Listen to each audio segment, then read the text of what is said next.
memleket bu işte yapamıyorsun ben merak ettim. Mana. Şehirden Nurga dep çıkıp maktab koydum bana. Mana. Nurguna da maktab bana. Rast yalga gitmemez. Ezkem Bu abi. konu yak maktab oldu. Na Turağun kamda hemimiz tanıştık o deyim ha.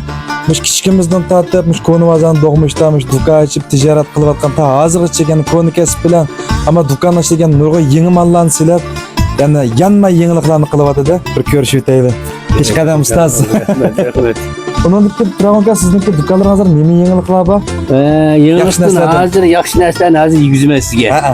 Mango tem birinci olan kolungo tem birinci çıkardım. Tem intan yakşı bu hazır hakikaten maktab yavaş. Ha. Anadolu un may güreşmiş Ahmet'inki. Altın mervayet. Markalıklar. Markalıklar. Turağun kam bu Böyle tonuyla markalıklar. Onun kam pişiriklar bu toluk ba. Pişiriklar ba. Nan. Nandan yamanı. Nanın yamanı ma katli ma manın. Sında çıralık nanla mana. Öynalları. Turağun kam ne kadar mana nan ba, un ba, may ba. Kavas. Ha o bizim kavasımızın tutaptık. Ma kavas. Aktarya diye kavas ma. İşsini tırnızı kaladı. Muzda yürek vardı ma o.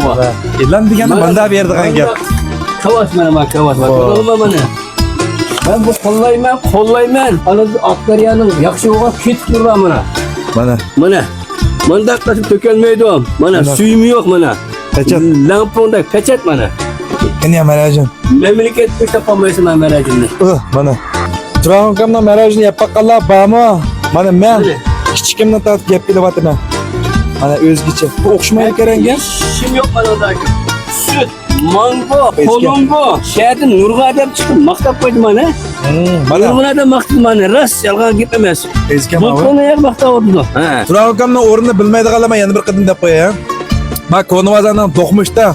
Konu vazan dokmuşta ma son kol taraf karsanla. Turağun onursa talla vazire şekken sanla buldu. Merajın kıttık saat durmuş gerek. Hemen imba. Bolda kat ticaret transaksiyon kesin. Rahmet.